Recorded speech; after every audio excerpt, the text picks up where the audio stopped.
If you want to use Framer better than 99% of people, you need to stop thinking about it as just another website builder. Because it's not about how many components you know or how many templates that you've downloaded. The difference between the 1% and everyone else comes down to understanding the system. Most people look at Framer as a design tool with some interactive features, and because of that mindset, every site they build feels like they're starting from scratch.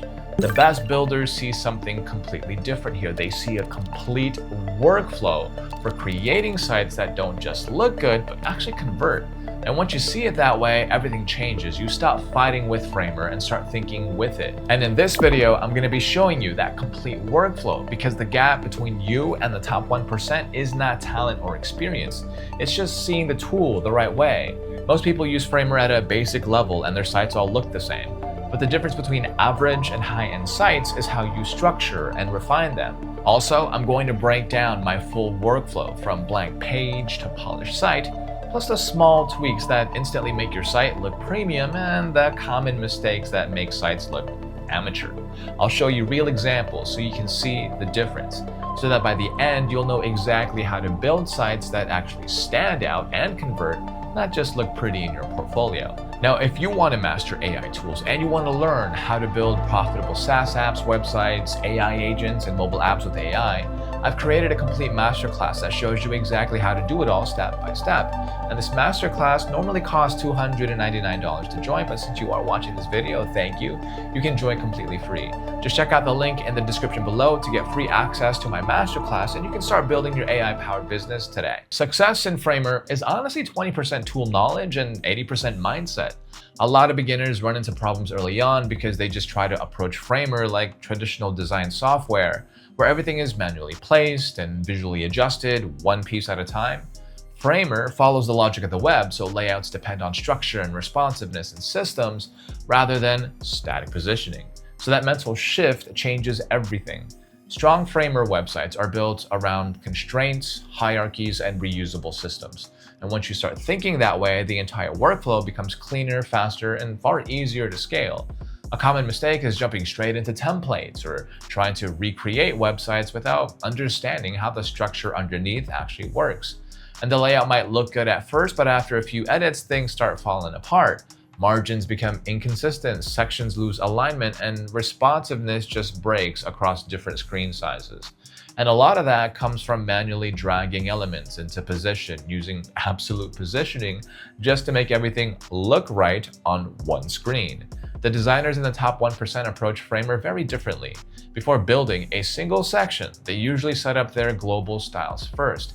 And that includes defining the primary, secondary, and accent colors along with the entire typography hierarchy from H1 headings down to paragraph text. So that system becomes the foundation of the entire website.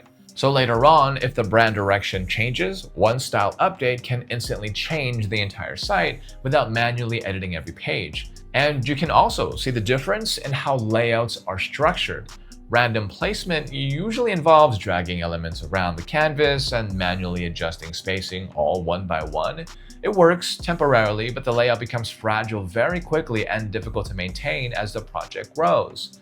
A systematic approach feels much more professional because it uses stacks and grids, which are built around actual web layout behavior. Spacing stays consistent automatically, alignment becomes predictable, and responsiveness is easier to manage across devices. Reusable components also become part of the process early. A navigation bar, a footer, or content section only needs to be designed once. So after turning it into a component, every instance of that across the site stays connected to the master version, so any future update applies everywhere instantly while keeping the entire design perfectly consistent. AI inside Framer works best when you treat it like a high-speed creative assistant rather than a replacement for the design itself. So the goal of an AI-first workflow is not to let AI fully design the website for you. The real advantage comes from using it to remove the blank canvas problem so that you can spend more time refining the experience and improving the user journey, polishing animations, and optimizing the layout for conversion. And this matters because Framer's AI can generate full layouts and structured sections in seconds. What normally takes hours of manually arranging frames and text and placeholders can now be drafted almost instantly. So that speed makes experimentation much easier because now you can test multiple directions before committing to a final design. A lot of beginners use AI the wrong way. Some completely ignore it and build everything manually from scratch, which just slows the entire process down. Others only use it when they get stuck midway through a project.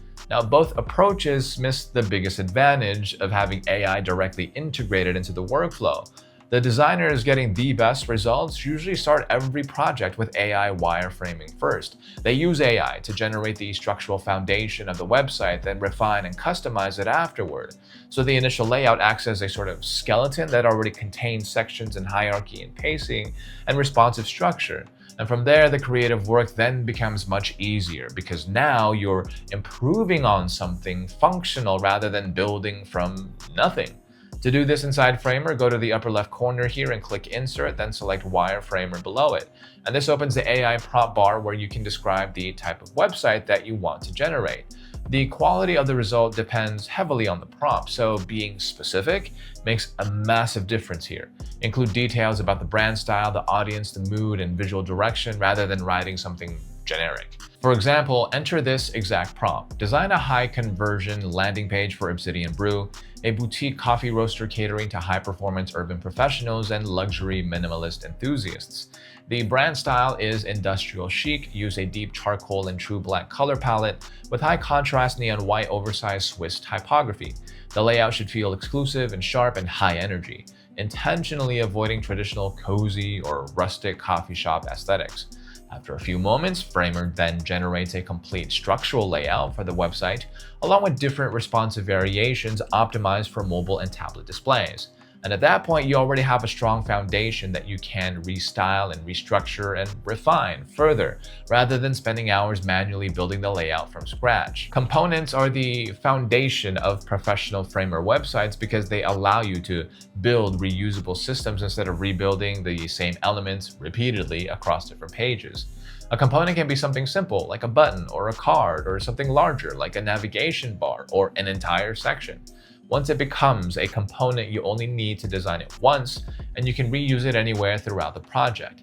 This keeps the design consistent and makes large-scale updates much easier to manage.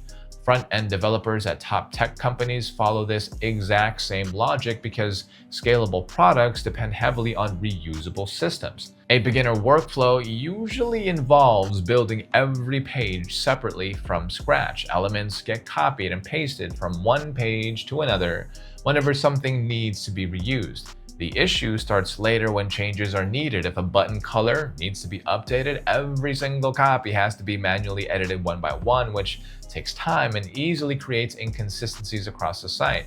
Professional designers handle this much earlier by creating a component library first. They identify recurring design patterns immediately and convert them into reusable components before the project becomes too large. And this creates a reliable source of truth for the entire website. Anytime the master component gets updated, every connected instance across the site then updates automatically as well.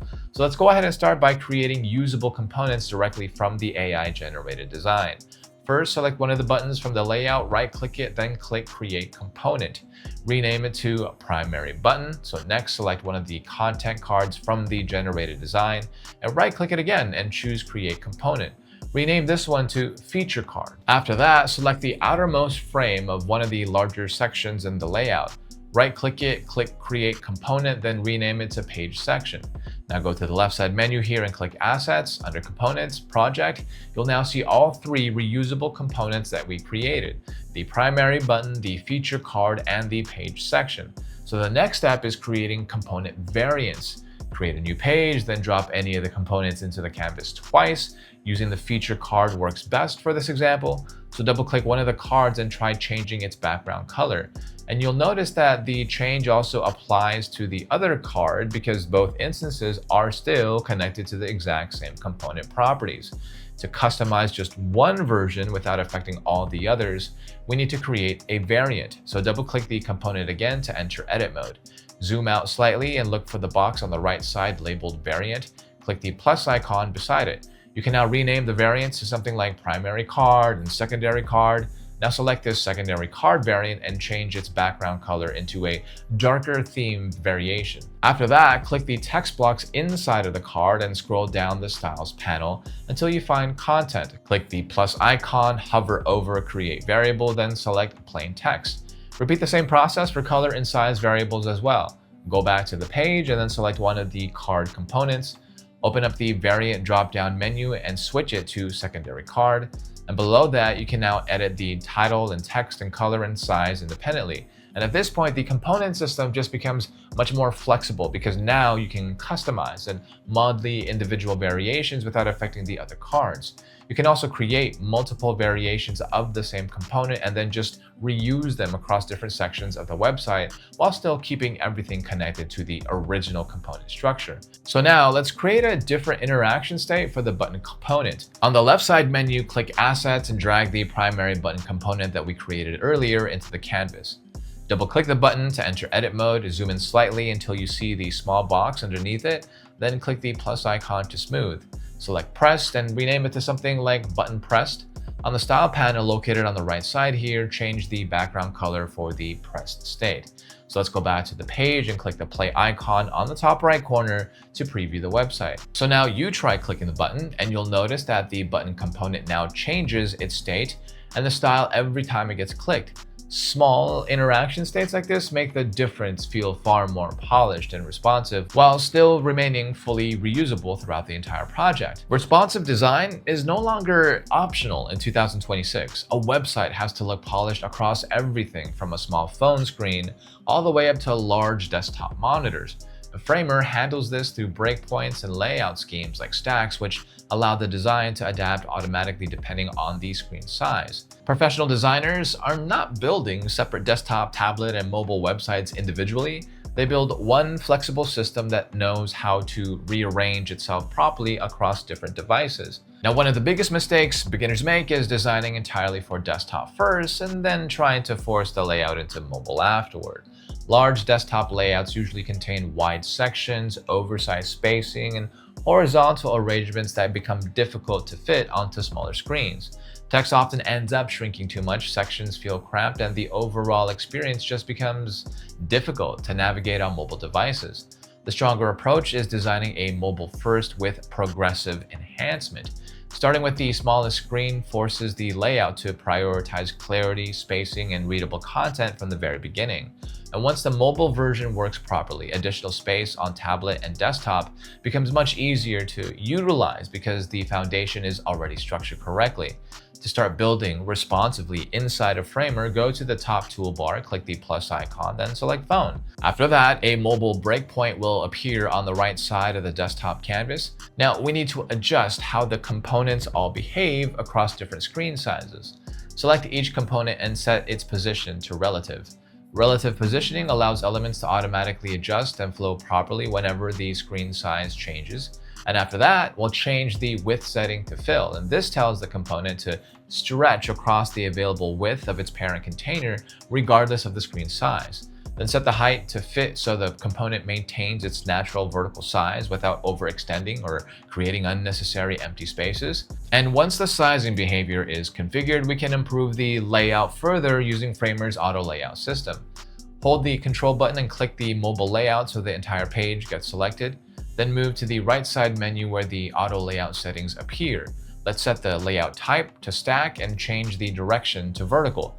And this automatically arranges the sections into vertical columns, which creates a much smoother scrolling experience for mobile users. Next, set distribute to start so the component always begins aligning from the top of the page. You should also add gaps inside the stack layout to create consistent spacing between sections and components. Then set the padding to say around 25px to create breathing room between the content and the edges of the screen. At this point, just try adding another component into the canvas, and you'll notice that the new element automatically fits into the existing layout structure without manually repositioning anything. The stack system handles the spacing and alignment automatically, and then just go to the top right corner of the mobile layout here, click the plus icon again, and select tablet. Framer will then generate a tablet layout on the right side of the mobile layout. So the important thing here is that the layout settings that we configured earlier automatically carry over into the larger breakpoint. The components still fit properly, spacing remains consistent, and the structure adapts naturally, even though the screen size is now much wider. And that's the advantage of responsive systems inside a Framer. The layout behaves fluidly across devices rather than requiring completely separate designs for every screen size. One of the biggest differences between a beginner Framer project and a professional one usually appears the moment the website starts growing. A landing page is easy to manage when it only has a few sections, but once you start adding blogs and team members and testimonials and case studies or portfolios, manually updating every single page, all of that becomes exhausting very quickly. So this is usually the point where professional workflows really start separating themselves from basic website building. And that's where Framer CMS becomes extremely powerful. The content management system acts like a database connected directly to your design. So say rather than building a brand new page every single time that you want to publish content, you just create a reusable template once and let the CMS dynamically populate it with data. So blogs and portfolios and testimonials and project showcases and team pages, all of those become significantly easier to manage because the structure stays connected to editable content. A lot of beginners avoid CMS because it sounds technical at first. Collections and fields and dynamic content, those can lead to feeling intimidated compared to simply dragging text directly onto a page. And because of that, many people hard code everything manually. The problem only shows up later when the site grows and every small update turns it into repetitive editing work across multiple pages. Professional designers rely heavily on CMS because it solves scalability and client management at the same time. One design update can then instantly apply across dozens or even hundreds of pages. Clients also get a much cleaner editing experience because they can update blog posts, testimonials, or team profiles without touching the actual layout and accidentally breaking the design. So let's start things off by setting up a simple blog inside Framer.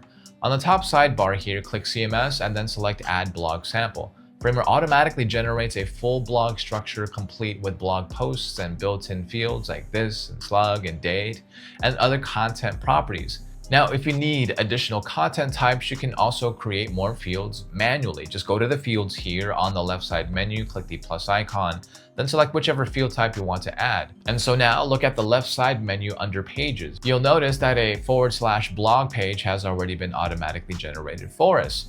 So Framer connects the CMS directly to that page structure automatically. So now we can immediately start customizing both the design and the content. To update the content without touching the layout itself, just go back to the CMS page and double-click any blog field like title, slug, or date to edit it. And if you want to edit the actual article content, then right-click the article and select Open. So now you can also create additional articles and add more fields whenever needed. After editing the content and adding more entries, return to the editing page and open up the /blog page. Click the play icon on the top right corner to preview everything, and you'll notice that every update made inside the CMS instantly appears on the blog page automatically. The layout remains connected to the CMS data, so there's no need to manually redesign or duplicate pages every time new content gets published. And the really cool part is that it starts when you use CMS beyond just blogs. Testimonials and team members and project showcases and case studies too can also run through the exact same system. To speed this process up even more, let's use the wireframer again. So now go to the upper left corner, click Insert, then select Wireframer.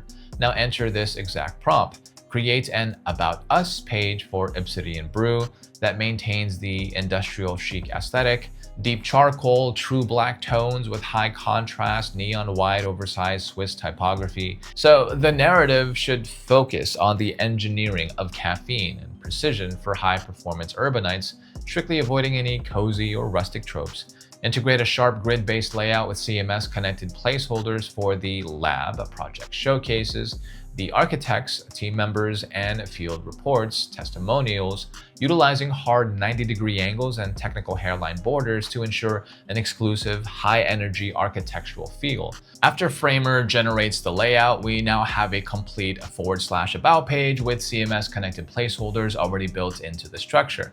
So go back to the CMS page and then start customizing the testimonials, the team members, and project showcase entries by editing their titles, their content images, and additional fields. Once the content is updated, return to the /about page and preview preview it again.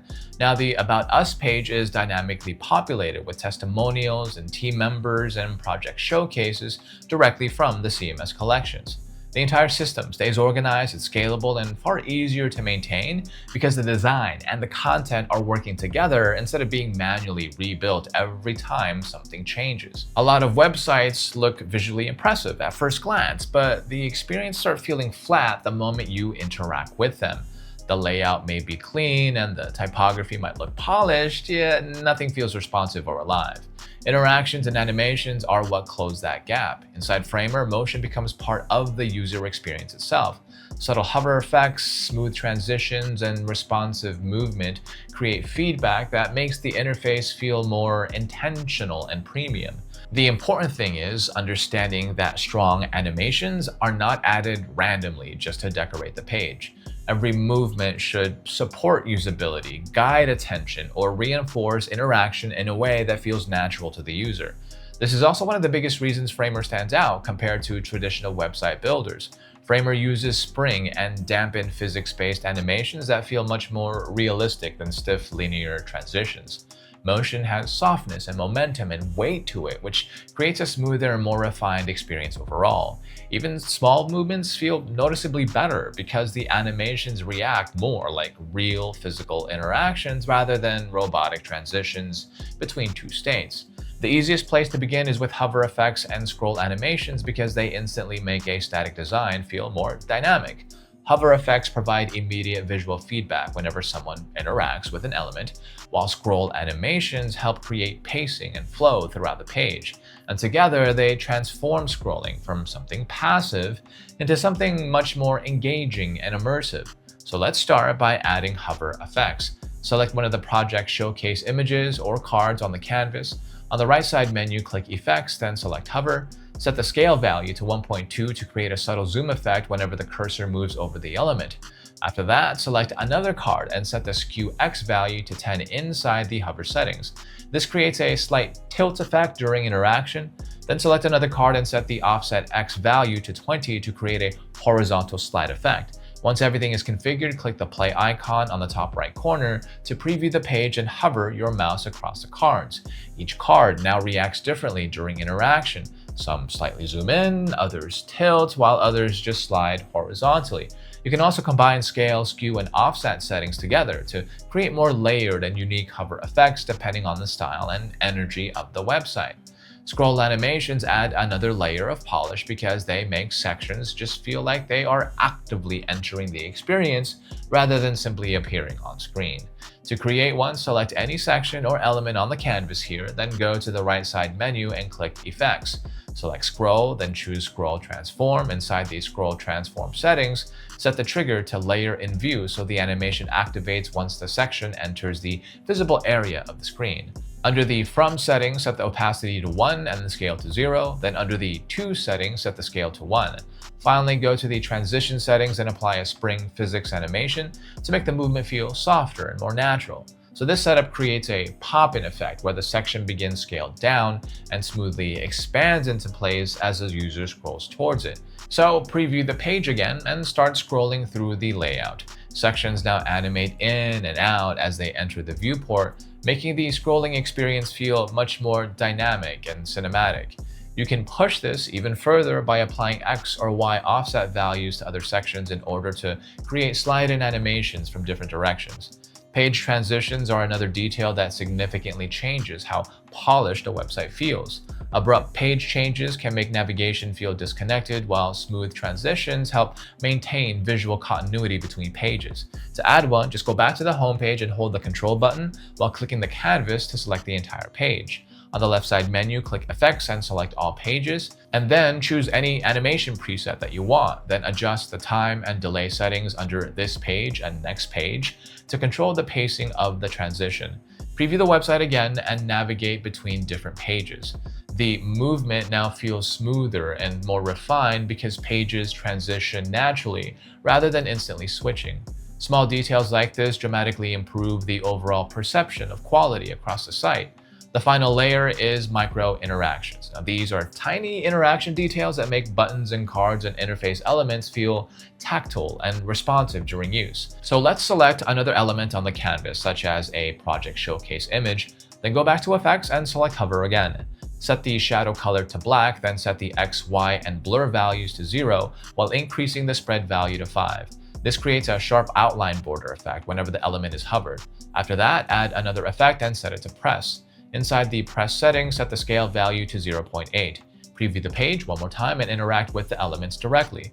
Hovering now surrounds the element with a bold outline that emphasizes focus, while clicking slightly scales the element down to create a satisfying haptic-like response. So these are the kinds of details that users usually don't consciously notice, but they absolutely feel them during interaction. So that subtle polish is often what separates a decent website from one that feels genuinely high-end and professionally crafted. To build like the 99th percentile, you need a repeatable process that keeps the project organized from the beginning. The goal is to build the technical foundation first, then add the visual polish after the structure is already solid. This prevents the common problem where a site looks good on the surface, but then becomes difficult to edit and scale or adapt across different devices. So now let's apply all 5 principles by building a website for a boutique tea shop called Onyx Infusion.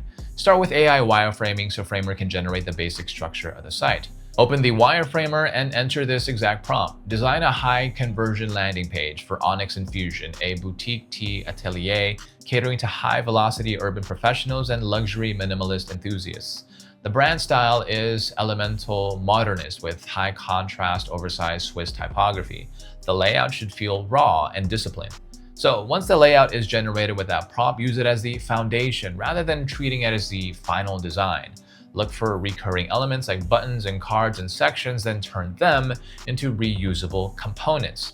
Create component variants as well so the same component can support different visual styles without breaking the master structure. After the component system is in place, move into responsive design. Create a mobile breakpoint, adjust the sizing behavior of your components, and arrange the layout using stacks. Set up the auto layout features properly so sections flow naturally across smaller screens instead of needing manual repositioning every single time the layout changes.